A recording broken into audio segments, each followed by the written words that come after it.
Fokus kepada orang-orang yang menerimamu. Asal Anda membawa sesuatu yang baik dalam hidup orang lain. Sebab Anda tidak dipanggil menjadi segala sesuatu dalam hidup setiap orang atau semua manusia di bumi ini.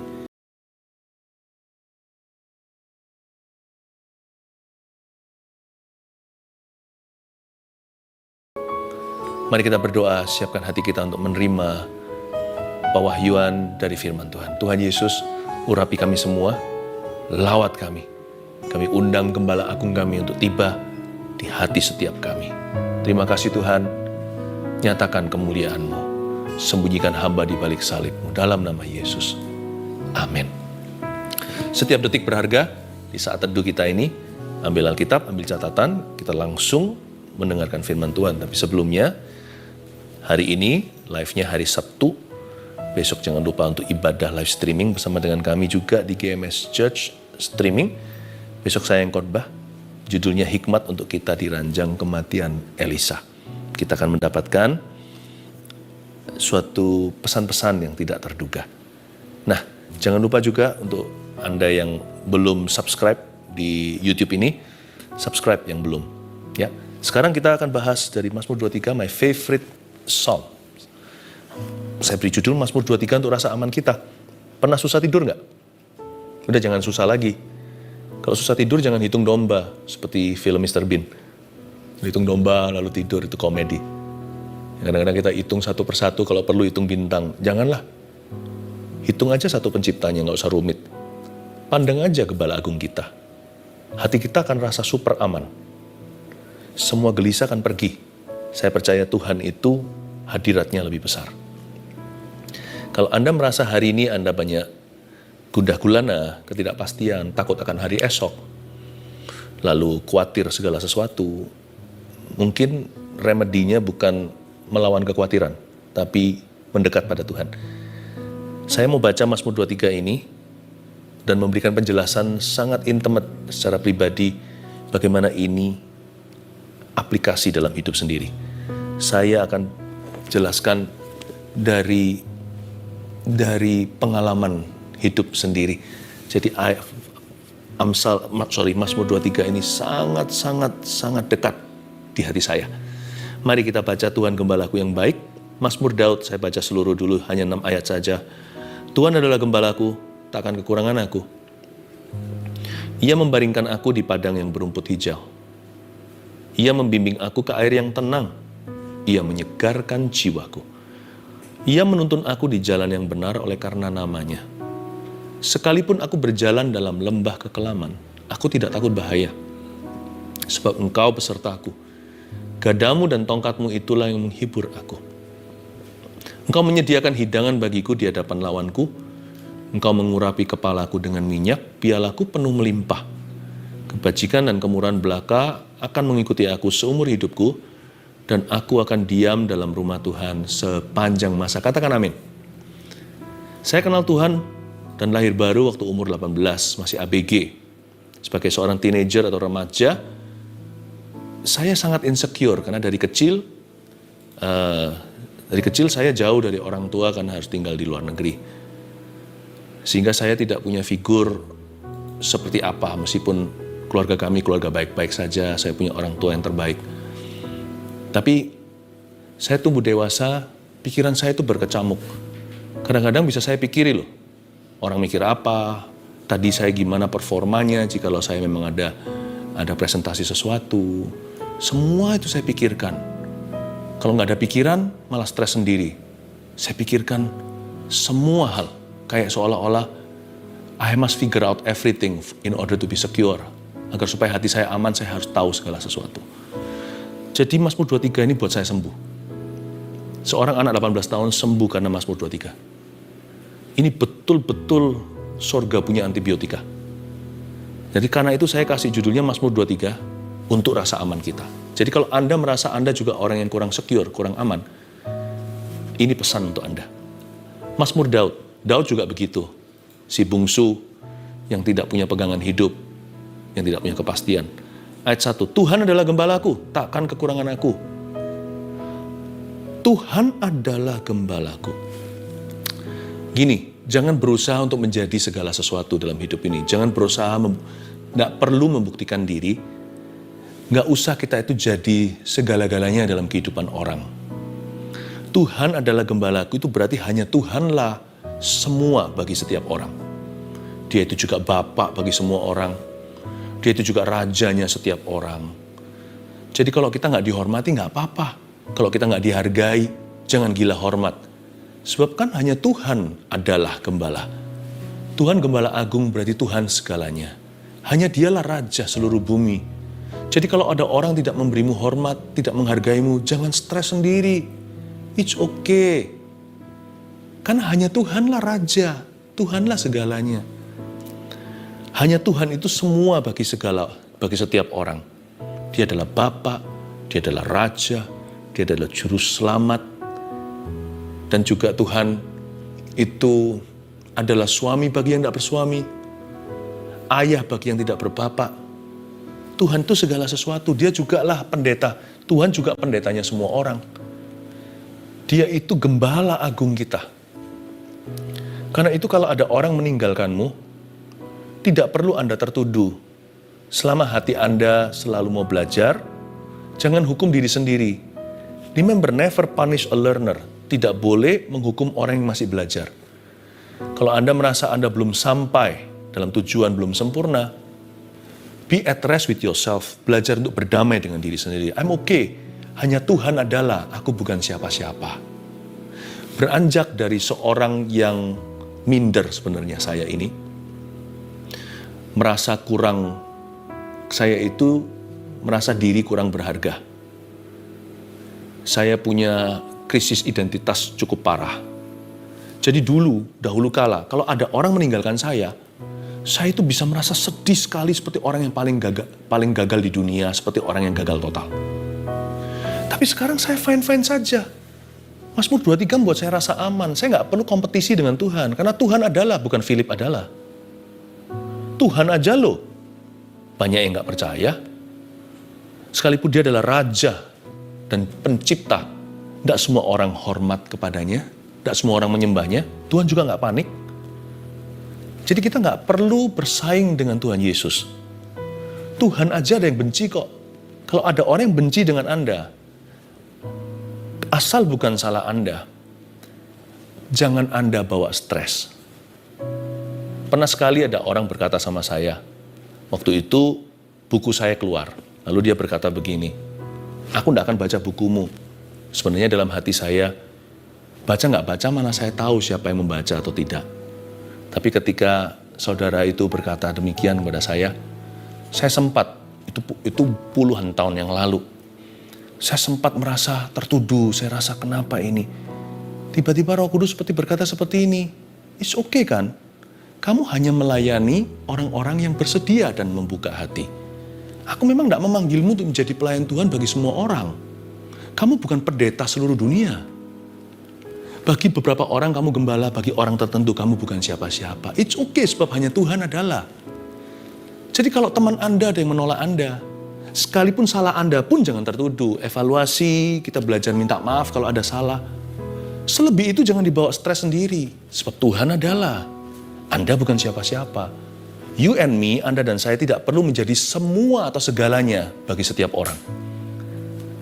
Tuhan aja yang harusnya jadi segalanya di dunia ini pun ditolak oleh banyak orang. Jadi rasa aman. Nggak usah menunggu penerimaan, pengakuan. Ingat, jangan bersaing dengan Tuhan. Nggak ada ditulis di sana Denny adalah. Nggak pernah ditulis di sana Jessica adalah. Nggak pernah.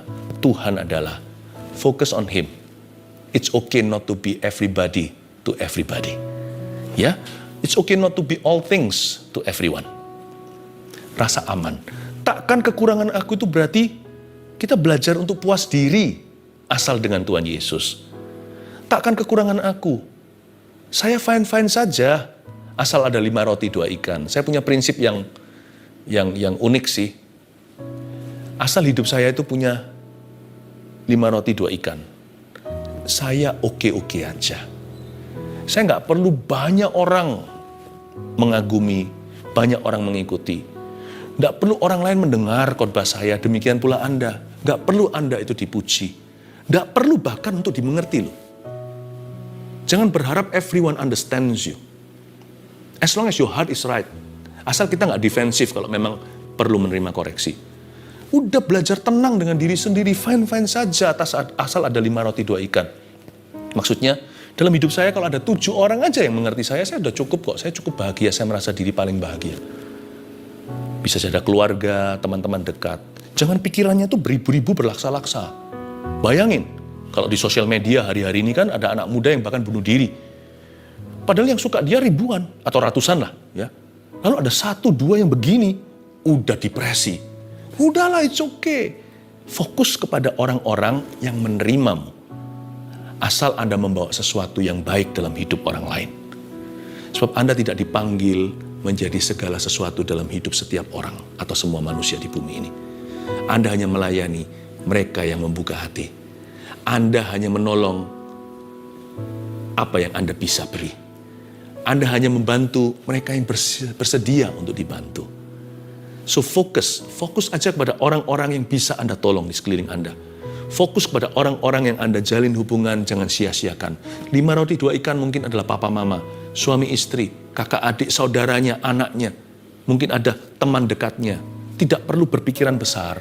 Belajarlah cukup dengan Tuhan. Dan 5 roti 2 ikan. Tuhan adalah gembalaku. I'm fine. Saya fine saja. Takkan kekurangan aku. Jangan needy.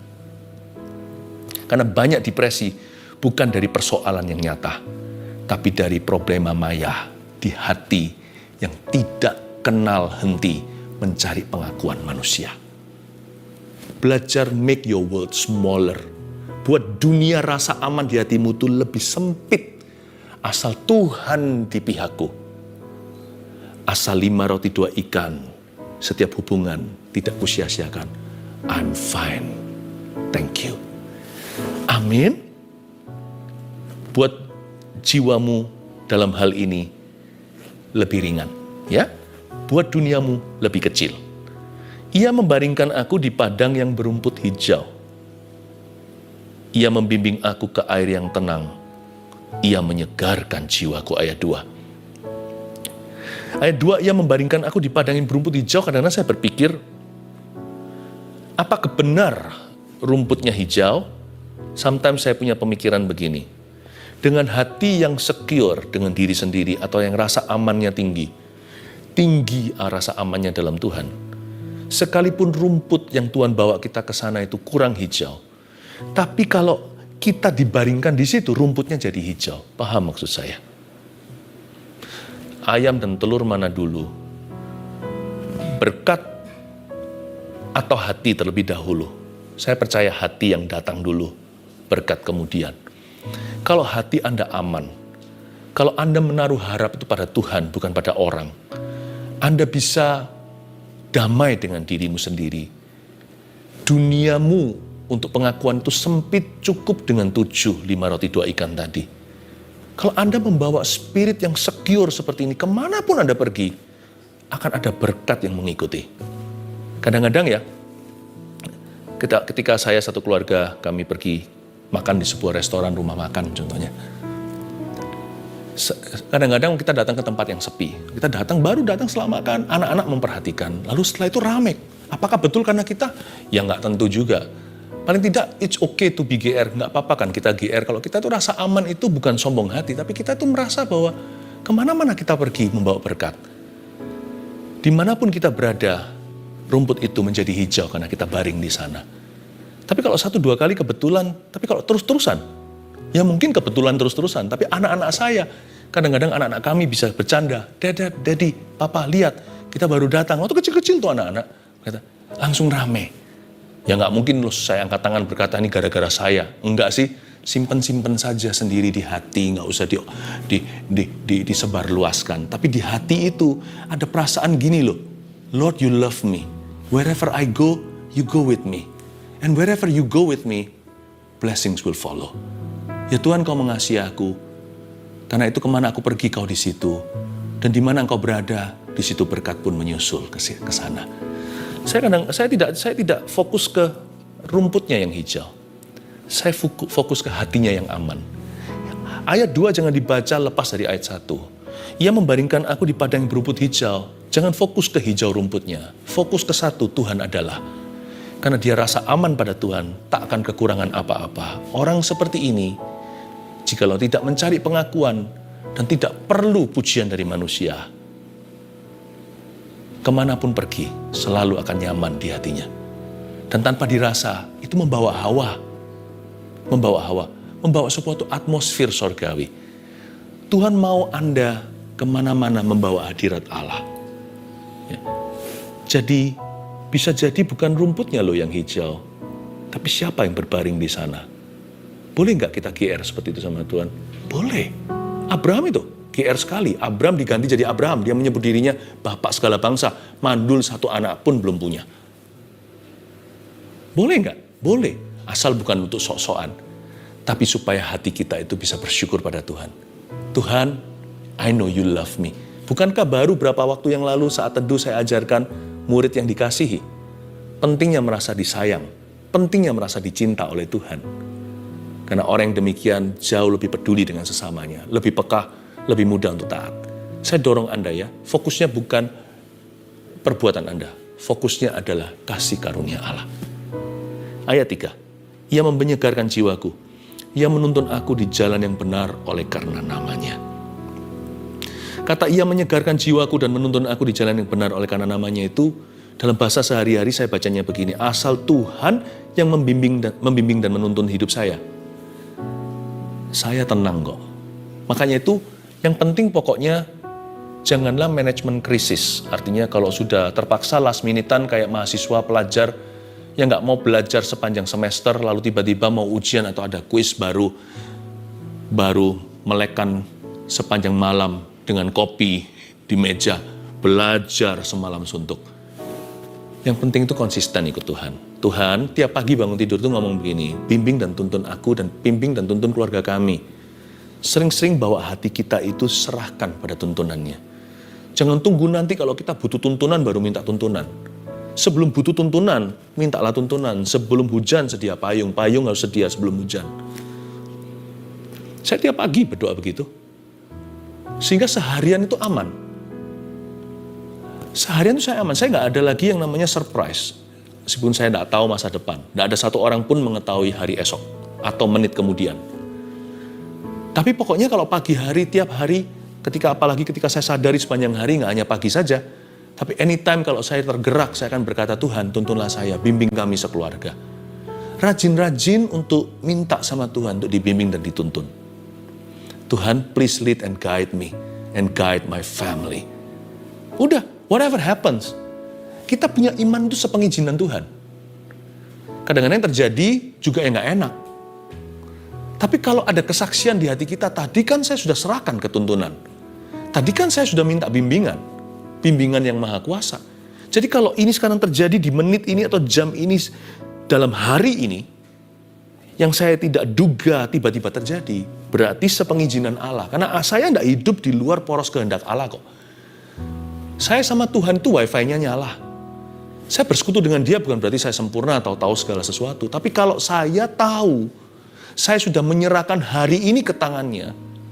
Ketika saya saat teduh contohnya, saya sadar bahwa saya sudah secara sengaja menyerahkan setir hidup saya ke tangannya. Kalau sampai di jam tertentu hari ini atau menit tertentu terjadi sesuatu, saya nggak panik-panik sekali. Hati saya punya fondasi aman, sekalipun mungkin saya gelisah ketika ngalami yang saya tidak duga, yang sangat tidak nyaman. Tapi paling tidak ada kesaksian roh yang tidak bisa disangkali. I have given my life to Him. Kalau Tuhan yang bimbing dan tuntun, sekalipun saya tidak mengerti apa yang terjadi, saya berhak. Catat itu, saya berhak. Bukan berkewajiban. Banyak orang itu mengira ketenangan itu kewajiban. Tenang itu adalah compulsory atau suatu duty. No. Tenang itu haknya kita orang percaya. Bukan kewajiban. Lu yang tenang ya, lu yang tenang. Itu kayak seolah-olah, ayo tahan diri yang tenang. Kayak seolah-olah diusahakan terjadi. No. Ingat, tenang atau ketenangan adalah hak orang percaya. Kalau saya sudah serahkan setirnya ke Tuhan, bukan hanya saat saya lahir baru atau terima Yesus puluhan tahun lalu, tapi tiap hari saya serahkan hidup saya anew atau secara fresh dan segar jiwaku. Apapun terjadi menit kemudian atau jam keberapa, sepanjang hari, pagi atau malam, saya punya hak untuk lebih tenang jikalau bukan tenang sama sekali. Tenang saudara. Tapi Pastor Philip, saya belum pernah serahkan. Makanya sekarang saat teduh ini saya ajak kita berserah, bukan? Supaya nanti hari-hari kemudian Anda lebih tenang. Ayat yang keempat. Oh, ayat yang ketiga dulu. Belum selesai nih. Ia menyegarkan jiwaku, ia menuntun aku di jalan yang benar oleh karena namanya. Perhatikan kalimat ia menuntun aku di jalan yang benar, garis bawah. Di jalan yang benar oleh karena namanya. Good news. Berarti Tuhan tahu kita bakalan buat salah atau buat kesalahan. Ayat ini membuka ruang untuk kita make a mistake atau make mistakes. Bukan hanya satu kesalahan, dan Tuhan tahu kita akan berkali-kali membuat kesalahan. Ia menuntun aku di jalan yang benar oleh karena namanya. Pernah sekali Roh Kudus ngomong begini sama saya. Karena saya ini orang yang gak secure kan dahulu kala. Dia bilang begini, Philip anakku, buatlah kesalahan. Tapi jangan bikin kesalahan yang sama. Janjilah untuk belajar. Bahkan belajar dari kesalahan yang kamu buat. Saya tenang. Ini Tuhan yang bisa saya ikuti. Tidak seperti ilah contohnya yang mengharapkan, yang menuntut saya sempurna. Kalau enggak saya akan dicambukin. Ayat ini membuat saya sembuh. Karena mengangkat kegelisahan saya yang terbesar. Karena dahulu kala saya ini orangnya perfeksionis. Paling sulit untuk mengampuni diri sendiri. Tapi ayat ini memberikan perspektif yang berbeda kepada saya. Dan memberi rasa aman yang tiada duanya. Ia menuntun aku di jalan yang benar oleh karena namanya. Bahkan bukan hanya Tuhan memberikan kepada saya ruang untuk membuat kesalahan. Tapi Tuhan berkata ketika saya buat salah, Ia menuntun aku di jalan yang benar oleh karena namanya. Ketika saya membuat kesalahan, Tuhan bukan hanya akan mengoreksi saya, tapi juga akan membela. Seolah-olah dialah yang berkepentingan atau dia yang dipermalukan lewat kesalahan saya. Paham maksudnya? Ia menuntun aku di jalan yang benar, berarti dia tahu bahwa saya akan buat salah. Oleh karena namanya, berarti dia yang berkepentingan. Seolah-olah dia yang malu, bukan saya. Jadi saya punya Tuhan yang tahu bahwa saya akan make a mistake. And when I make a mistake, waktu saya membuat suatu kesalahan, dia berjanji akan mengoreksi karena dia Bapak yang benar. Kalau ngoreksi titik, semua orang bisa mengoreksi namun membela. Seolah-olah dia yang berkepentingan. Jadi saya tahu, waktu saya terima Yesus, saya terima seorang pembela hidup saya. Bukan berarti dia bela saya mentah-mentah, babi buta, pokoknya saya salah dibela. Enggak, dia pasti akan hajar saya. Anak yang tidak dikasih rotan itu anak gampangan. Saya anak yang sah. Tapi ada satu janji yang tidak bisa tercabut. Karena Tuhan yang menghajar, ada kata ajar di dalam kata hajar, akan mengajar saya. Tuhan tidak akan membiarkan saya terus dalam kesalahan saya. Dan Tuhan akan mengadopsi kesalahan saya. Bukankah itu yang dia lakukan di kayu salib? Seolah-olah dia yang berkepentingan. Jadi saya jadi aman dan tentram. Lalu Roh Kudus ngomong begini, if you have to make a mistake, don't make the same one. Kalau kamu harus membuat kesalahan, jangan buat yang sama. Saya nggak bicara di sini, mari kita ayo rame-rame kita berdosa secara sengaja, nggak apa-apa, Tuhan tahu kok. Bukan loh ya. Kesalahan di sini bukan dosa maksudnya. Tapi dosa adalah kesalahan. Kadang-kadang kategori itu berarti beberapa orang sempat jatuh dalam dosa. Jangan look forward atau jangan nantikan untuk berdosa. Dosa jangan dinantikan atau diharapkan. Ekspektasinya jangan ke sana. Yang saya maksud kesalahan di sini bukan dosa. Sekali lagi saya tekankan. Namun demikian, dosa adalah kesalahan. Kalau kesalahanmu itu adalah dosa, cepat bertobat, mengaku, dan tinggalkan dosamu. Seperti wanita yang tertangkap basah berzina, hendak dilempari batu oleh orang Farisi ahli Taurat. Yesus berkata apa setelah menulis-nulis di pasir atau di tanah? Dia berkata, kemana semua orang yang mau menghukummu, hai wanita? Bukankah aku berkata pada mereka, siapa yang gak pernah dosa sama sekali lempari batu pertama? Kok semua lari? Mana mereka? Wanita itu berkata, mereka pergi Tuhan. Pergilah. Tuhan berkata, aku pun tidak menghukummu. Go and sin no more. Pergilah, jangan berbuat dosa lagi. Kalau memang dosa itu kasusnya, cepat bangkit, jangan tunda. Ya, tapi kita punya Tuhan yang toleransinya tinggi. Allah yang baik sekali. Tidak membiarkan kita dalam kesalahan, mengoreksi, namun dia tidak lupa untuk membela. Jadi jangan seperti ini ya, Tuhan di sini, kita di sana. Kita harus membuktikan sama Tuhan. Wah, seperti anjing yang coba untuk gigit ekornya sendiri. Ya kan? Seperti kita berputar-putar, gasing, tidak kemana-mana. Kayaknya Tuhan itu menuntut saya sempurna dan saya harus terus memberi sajian dan memberi pembuktian dan saya harus kejar Tuhan. Kok yang Tuhan nggak pernah menunjukkan dia puas dan berkenan. Kalau itu hubungan kita dengan Tuhan, itu stressful sekali. No, Tuhan di sisi kita. Ayo, aku ajari kamu untuk jadi lebih baik oleh karena namaku. Saya harap Anda sembuh lewat perkataan ini. Orang-orang yang perfeksionis apalagi. Sekalipun aku berjalan dalam lembah kekelaman ayat 4, aku tidak takut bahaya sebab engkau besertaku. Gadamu dan tongkatmu itulah yang menghibur aku. Isn't that beautiful? Di sini disebut lembah kekelaman. Dalam bahasa Inggrisnya the valley of death atau lembah kematian. Aku nggak takut bahaya. Maut pun nggak bahaya. Sebab engkau beserta aku, gada dan tongkatmu itulah yang menghibur aku. Saya beritahu ya, kenapa kita harus punya rasa aman kalau ikut Tuhan. Yang sudah terima Yesus sebenarnya sudah dilewatkan dari bahaya yang sesungguhnya. Kok bisa? Karena kita ini sudah tertulis namanya di kitab kehidupan. Jadi sebenarnya kerugian yang kita bisa alami dan derita di dunia ini hanyalah materi, maksimal nyawa, tidak pernah jiwa. Buat apa seseorang memperoleh seluruh dunia tapi kehilangan nyawanya atau jiwanya maksudnya? Forfeit his own soul. Kita ini kenapa terlalu gelisah? Kenapa sampai ada orang Kristen loh mau bunuh diri? Itu mikir apa?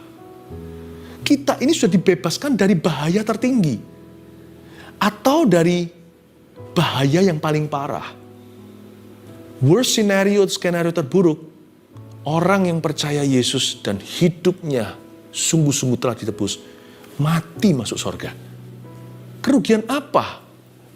Paling maksimal selain materi hanyalah nyawa. Sekalipun aku berjalan dalam lembah kekelaman, aku tidak takut bahaya. Itulah sebabnya hati kita harus aman. Kalau orang berkata, aku anak Tuhan, dia harus aman.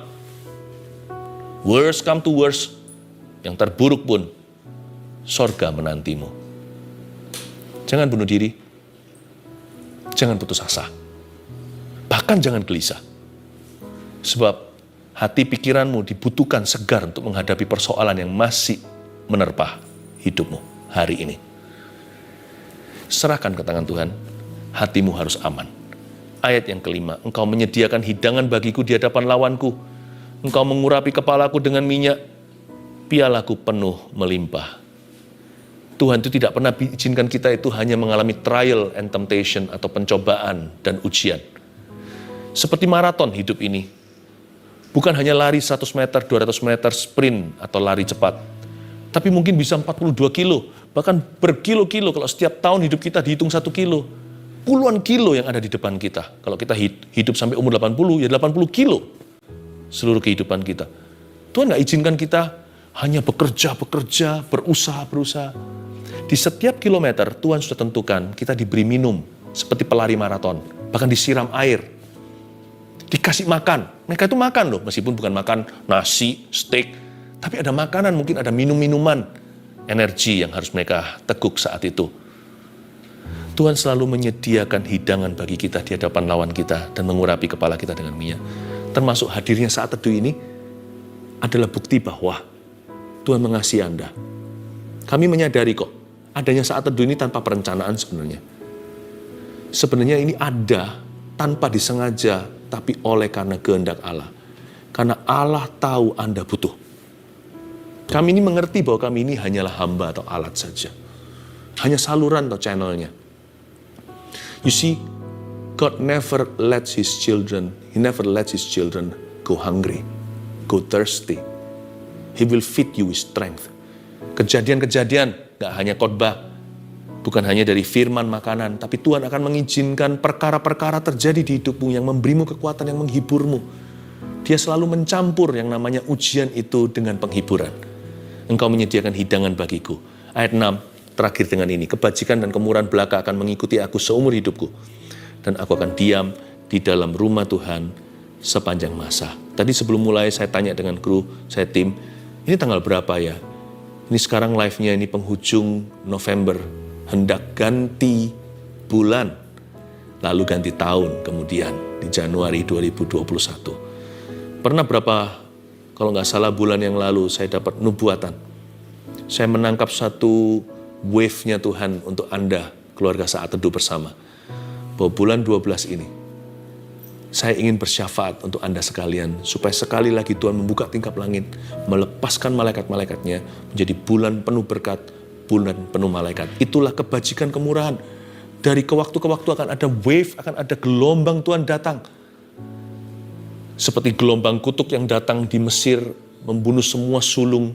Suatu malam malaikat maut lewat. Tuhan bisa lakukan yang sama untuk memberkati umatnya. I pray that the coming month, taruh harap pada Tuhan. Tuhan akan mengingat Anda. Akan ada perkara-perkara yang tidak terduga yang akan terjadi di dalam kehidupanmu. Receive the spirit of prophecy. Ingat, semua dimulai dari ayat 1. Tuhan adalah you bukan apa-apa, saya bukan siapa-siapa. Udahlah, jangan menuntut lebih dalam hidup ini in order to be happy, supaya jadi bahagia. Cukup puas dengan diri sendiri. Itu lihat orang-orang di sekeliling Anda, 1, 2, 3, itu 5 roti 2 ikanmu. Kasih mereka untuk Tuhan. Dan Tuhan akan cukup bangga. Dan Tuhan adalah, cukuplah kasih Kristus bagi hidupmu. Tuhanlah segala sesuatu. Dialah semua bagi setiap orang. Anda dan saya, nggak apa-apa. Cukup apa yang Tuhan suruh kita lakukan, belajar setia dalam perkara sederhana. Siapa yang terbuka, kita bantu. You don't have to be everyone to everybody. Tidak harus menjadi semua orang bagi setiap manusia. Sadarkah Anda, hari ini Anda bisa bahagia, cukup mengetahui bahwa Anda adalah anak Tuhan yang dikasihi, yang dicintai. Cukup dengan itu, kebajikan kemurahan sudah menunggumu. Thank you Jesus. Kita angkat tangan, terimalah berkat dari Allah Bapa, Putra dan Roh Kudus. Di dalam nama Tuhan Yesus yang Maha Kuasa, yang mengasihimu, memberkatimu. Rasa amanmu, Tuhan adalah gembala kita. Dalam nama Yesus. Amin.